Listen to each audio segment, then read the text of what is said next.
ariko sha urambwira ko twagiye kwa pasiteri ukore urabona ikibazo cyatagikemuye nusajya ngo dukore icyo yari ngo tuvuguruze umushumba wowe uragira ngo dukore akushatse ubwo nta soni ufite urabizi yuko niba ari wowe ufite ikibazo nanjye ubu ndaremerewe ariko sha wibwira yuko ngiye kuba ntabyara nuko nabuze untera inda dushaka igisubizo iyo ndigomba kuvamo tubyumvikaneho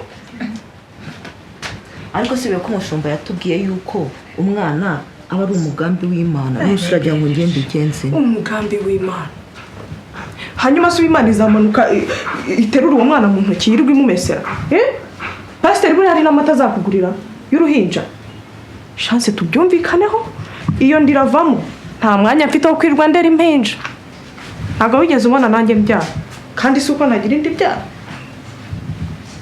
urabyumva ute dufate icyemezo ubu nanjye rwose chance ndi mukuru wawe mbabarira unyumve ubuzima tubayemo hano muri uru rugo urabona dufite umwanya wo kurera impinja sha bitekerezeho ubu nanjye noneho rwose ndahindutse niba udashaka kunyumva wumva turi gukora iki kuramo ukomeza ubu umukobwa ugende wemye urumva uzabona umugabo uracyari muto asuko ntabwo muri bo murangora usunda afata inama yandi ndeka iyandi afata inama yandi urumva uri bufate iyandi mukuru wanjye umushumba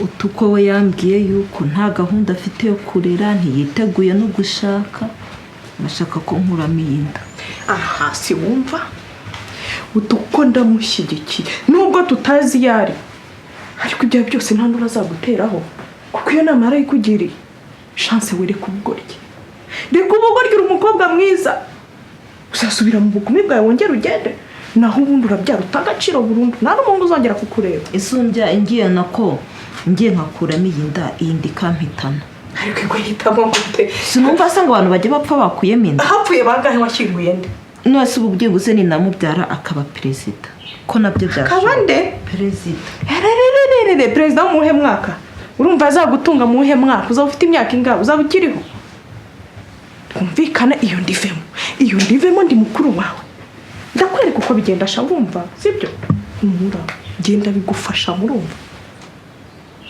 umva ntabe nta nubwo uzumva no kukurya urwara gutyo ni ikibazo cyoroshye ugasubira mu buzima busanzwe ukigendera nk'umukobwa urumva sha numva ngenda kwereka sibyo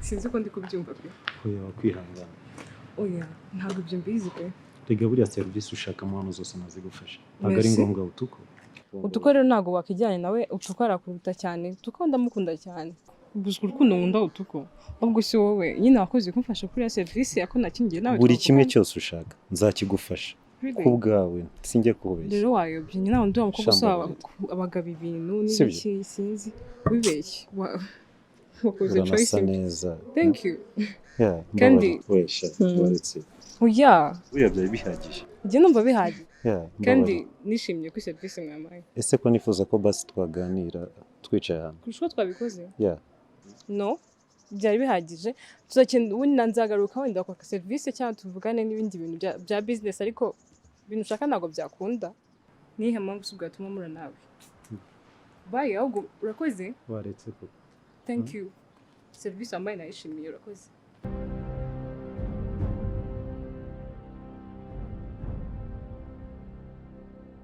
Isashimiye. Umeze neza? Karibu. Ariko uje ndimo ndagenda. Sawa, ngamugiye. Sangiye wendagara, nzi ko mpagusanga. Dore uru neza ndasohoka nagiye no kujyana nawe rwose. Okay. Pastor, nyine nubwo nsanze ugiye mfite ikibazo. Pastor twarasinze Imana yampaye umugisha pe. Nabonye akazi. Ariko noneho ikibazo mfite ndagira ngo nsengere. Abandi barabazamura mu kazi ngiye nkaguma hasi bakabazamura nkaguma hasi ndagira ngo mfashe gusenga n'ukuri utanga icyacu oya ntabwo ntanga icya 10 ngo nyine ngendera kuri bya nibyo banga ukwezi kutanza nzagitanga ugasanga ibibazo bibaye byinshi. Nibyo nkubwira ntabwo Imana yakuzamura ukiyiba n'ahandi waba ugiye kwiba. Banza wige gutanga icya 10 hanyuma ibindi byose Imana izabikora. Izakuzamura neza, izabigira neza. Ariko uzansange no kusengera tuvugane. Afite ikibazo cyoroshye. Ndimo ndaje kubasaba icyifuzo mu nsengere, ndashaka mu nsengere Imana impe promotion. Nabonye akazi ariko abandi barabazamura nge nkaguma hasi, sinzi icyo nakora pe. Umukobwa wacu nicyo tubereyeho. Tuzagusengera ariko nawe ugenda utanga icya 10 hanyuma ibindi byose Imana izabikora. Uzansange kusengera tuvugane koje ndimo ndagenda. Reka tumusengere. Witeka Mana nziza, Mana ikomeye, Mana ihambaye, tugushimiye uyu mukozi wawe uzamutse uyu musozi. Waravuze ngo uzazamuka uyu musozi akaza mu rugo rwacu uzamuha umugisha, ngo bo tuzaramburaho ibiganza byose uzabaha umugisha. Mwami Imana nyemerera umumenyeshe gukiranuka kwawe, umuhe kwicisha bugufi ndetse no gukiranuka mu byo akora byose. Umuhe umugisha muri byose kandi ugendane nawe, ugendane n'umutware wanjye kandi nanjye usigarane nanjye mu izina rya Yesu. Amen. Murakoze cyane. Sawa Imana iguherekeze. Murakoze mama Pastor. Sawa. Shaka ngende rero nanjye. Sheri utahe kare kandi ubuke umugati. Ndawuzana rwose ndabizuraho kumva. Sawa yebye.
Good morning, class. Good morning, teacher. How are you doing? We are doing well. Are you fine? We are doing great. We are fine. Wow, that's good. So before we start, because this is a new day, of course, let's ask someone to pray for us. Let me ask this wonderful guy to pray. Father in heaven, we thank you for yesterday, for today. You have been with us for everything. We thank you for the teacher that you have given us. We are going to studying today, so we just give us a strength, give us a wisdom from the heaven, so that we can follow our teacher, we can follow rules and instruction. We gain each and everything that Christ. We give you a deep spring. In Jesus' name we pray. Amen. Amen. Everyone say amen. Amen. So today we are going to look at what we call the chord following C. Our today's course, cyangwa isomo ryacu ry'uyu munsi, riribanda ku inota rya D. Tugiye kwiga inota ryitwa D, mu gifaransa ryitwa Ré. murabyumva mwese isomo ryitwa gute D ni inota ntabwo ari isomo ni inota rya piano cyangwa rya gitari iri nota rero hari ukuntu rigenda rivangavangana iyo ugiye kuricuranga cyangwa ugiye kuriririmbiramo rigira amanota ayo bita majors, minors, 7th, 9th. Ayo n'amanota agenda avangavangana agatanga ijwi ryiza rivuye mu inota rya hehe ryitwa D. Kuri D rero hari igihe usanga kuri D hari tugiye gukora D major. D major iyi ngiyi ushobora kuyandika uhinye ukandika D and M G A J ugashiraho akadomo ahangaha. This full stop means D major. Turi kumwe twese? Yes. D what? D major. D major. Then after this ushobora kubona irindi nota ryitwa D minor. Minor. Iri ni ijwi rito riba rivuye muri rya nota rya D ryitwa D minor, noneho mu kuryandika uhinye ukandika D M I N ugashiraho dots. Excuse me, sir. Yes. Excuse me, sir. I just want to know before I just call on, why can't you add a letter A, Allah, so that you can make a full sentence major instead of just putting that full stop? This OR is omitted here. So, is it possible to use it everyday life or just like put it when we are studying music? Yes. In musically? Yes. Okay, thank you. Yes. Welcome, please. So let's welcome our inspector. Welcome, sir. And please have your seat. We are happy for you today. So let's continue, please. And Sorry, for teacher. yes. What is the difference between D minor and D major? D minor means the small chord of D major. If you have major, something major, you would have a minor one. Ni ukuvuga ngo iri ni nota rikuru niko nabyita, iri naryo ni nota ritoya. Ni nko waririmba ngo hallelujah hallelujah. Iyo uririmbye hallelujah aho usoreje uba ugiye gusoreza muri minor chord. Nabyumvise?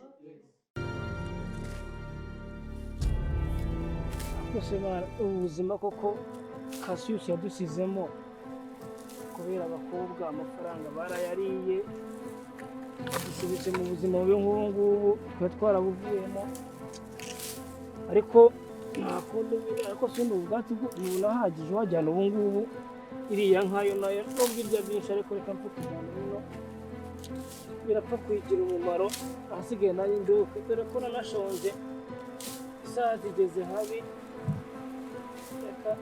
Rero ko najyana ubu ngubu ndabona bwari buhagije, nta kundi ariko Cassius yari umwana.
naje sha wankanga ngwino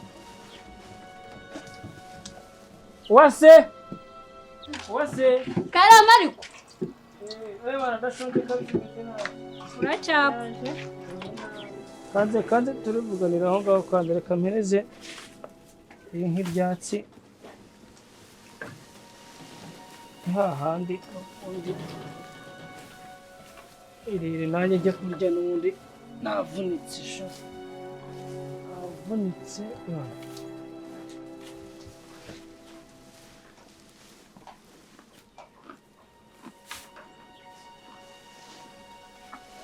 sigaye maze ndebe genda wase buriya yatetse batetse neza ndatekereza